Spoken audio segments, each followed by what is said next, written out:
कई बार ऐसे क्वेश्चन पूछे जाते हैं क्या एमपीपीएससी प्रीलिम्स और मेंस की तैयारी साथ में करना चाहिए, दोनों की तैयारी अलग अलग करना चाहिए।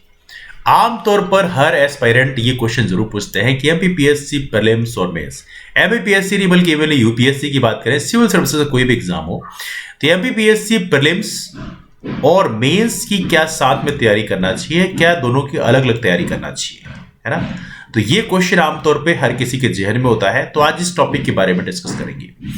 देखिए, पहली बात तो आपको पता होना चाहिए कि एमपीपीएससी में जब आप तैयारी कर रहे होते हैं तो थ्योरी जब आप पढ़ते हैं, क्योंकि आपको थ्योरी तो पढ़ना ही होता है, तो थ्योरी जब आप पढ़ रहे होते हैं, यदि आप प्रीलिम्स के लिए ही मैं कहूँ प्रीलिम्स के लिए आप थ्योरी पढ़ रहे हैं, तो ऑब्वियस सी बात है वो थ्योरी का ही पोर्शन आपके मेंस से ही पूछा जाएगा।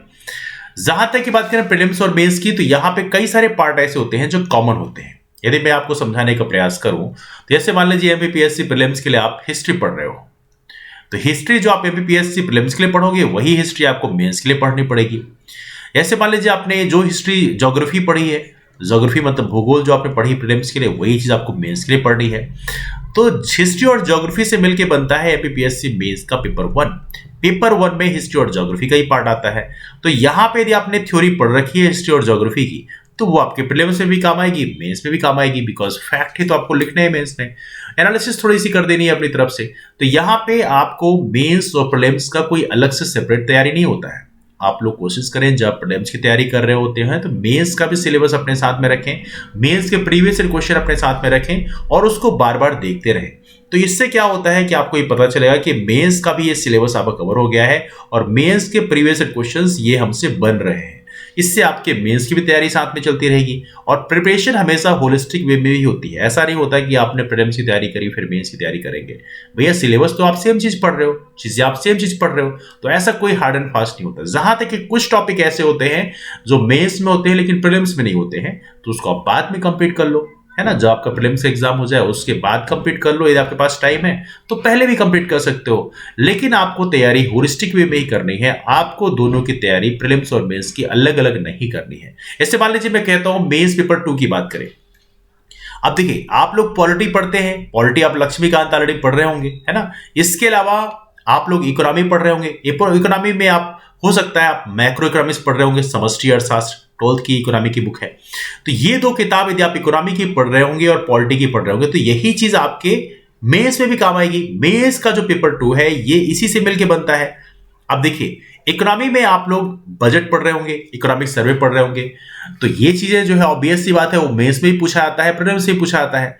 तो बेसिकली देखा जाए तो वो मेंस में भी काम आएगा, प्रीलिम्स में भी काम आएगा। तो देखा जाए तो ये कुछ ऐसे पोर्शंस होते हैं जो प्रीलिम्स और मेंस में कॉमन होते हैं और इसकी सेपरेट तरीके से तैयारी नहीं की जाती। हाँ, मेंस की तैयारी में एक बड़ा फैक्टर होता है, वो है मेंस में आंसर राइटिंग का। यदि आप आंसर राइटिंग कर सकें तो अपने आप आपकी मेंस की प्रिपरेशन भी फुल स्विंग में चल सकती है। प्रीलिम्स के साथ साथ आपकी मेंस की तैयारी भी फुल स्विंग में चल सकती है, क्योंकि कंटेंट तो आप तैयार कर ही रहे हो। ऐसे बात करूं मैं साइंस एंड टेक, यदि आप साइंस एंड टेक पढ़ रहे हैं, प्रीलिम्स के लिए आप साइंस एंड टेक पढ़ेंगे और यही साइंस एंड टेक का जो सिलेबस है आपके मेंस के पेपर 3 में आता है। तो ऐसे बहुत सारे क्वेश्चन हैं जो बिल्कुल कॉमन है, प्रीलिम्स और मेंस में कॉमन है, इसलिए आपको अलग से प्रीलिम्स और मेंस की तैयारी नहीं करनी है।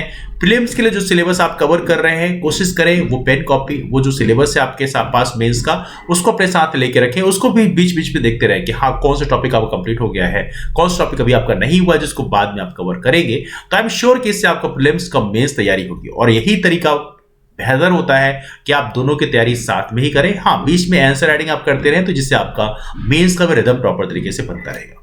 ठीक है, तो I am sure we replied for this question कि आप प्रीलिम्स और मेंस की साथ में तैयारी करें। इसमें कोई सेपरेट तरीके से तैयारी नहीं होती है। हाँ, जो टॉपिक बचे होते हैं उसको आप बाद में तैयार कर सकते हैं, है ना। तो ये चीजें आप लोग कर सकते हैं एक्सेस में, लेकिन सबसे इंपॉर्टेंट है आपको दोनों के लिए अलग अलग पढ़ाई नहीं करनी है। वही थ्योरी बुक आपको पढ़नी है, तो कोशिश करें पहले से मन बना के रखें किस तरह का हमें आंसर भी बाद में लिखना है। जैसे मान लीजिए आपने कोई भी टॉपिक आपने पढ़ा, सपोज करिए आपने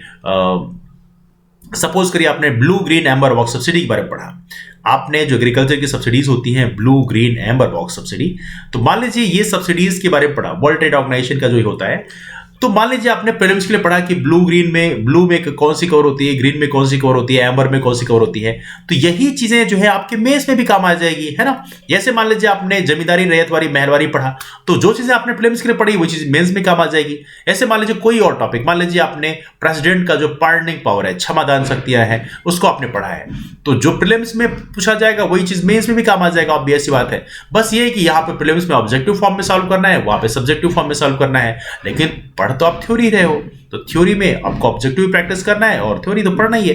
तो मेरे कहने का मतलब यह है कि यहां पे कोई सेपरेट तैयारी नहीं करनी है, टॉपिक तैयार करने हैं। तो टॉपिक के लिए जरूरी है कि आज आप तैयारी कर रहे हो तो प्रीलिम्स और मेंस दोनों का सिलेबस अपने साथ में रखें, दोनों के प्रीवियस क्वेश्चन अपने साथ में रखें, लेकिन थ्योरी दोनों के लिए सेम पढ़नी होती है, कोई अलग से आपको मेंस की तैयारी नहीं करनी होती है ना।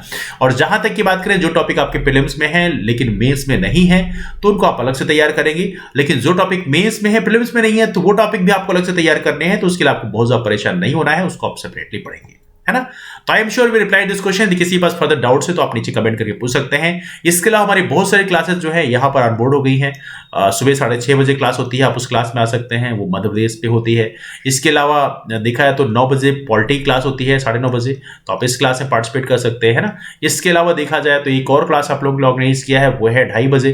2:30 बजे मध्य प्रदेश ज्योग्राफी पे क्लास होती है, आप उसमें पढ़ा सकते हैं। शाम के 4 बजे मेंस रनिंग क्लास होती है, मेंस वालों के लिए आप इसमें आ सकते हैं। तो ऐसी बहुत सारी क्लासेस जो है आप लोग ऑर्गेनाइज की जाती है प्लेटफॉर्म में, तो आप लोग उसे जरूर ज्वाइन करें। लाइव डिस्कशन होते हैं, लाइव डिस्कशन में पार्टिसिपेट किया करें, जो भी क्वेरीज हैं आपके पास, डाउट्स हैं, आप वहां पूछ सकते हैं। और सबसे इंपॉर्टेंट बात है, राम सोनी एमपीपीएससी नाम का टेलीग्राम ग्रुप ज्वाइन कर लें, यहाँ पे क्लासेस की इंफॉर्मेशन शेयर की जाती है, तो उसके माध्यम से भी आप जुड़ सकते हैं। और इसके अलावा 90 डेज बैच कोर्स लॉन्च किया गया है एमपीपीएससी फिल्म्स के लिए, उसको भी जान सकते हैं। उसकी जानने के लिए आप इंक्वायरी कर सकते हैं, राम सोनी एमपीपीएससी नाम के टेलीग्राम ग्रुप में पूछ लीजिएगा, तो आपको इंफॉर्मेशन दे दी जाएगी, है ना।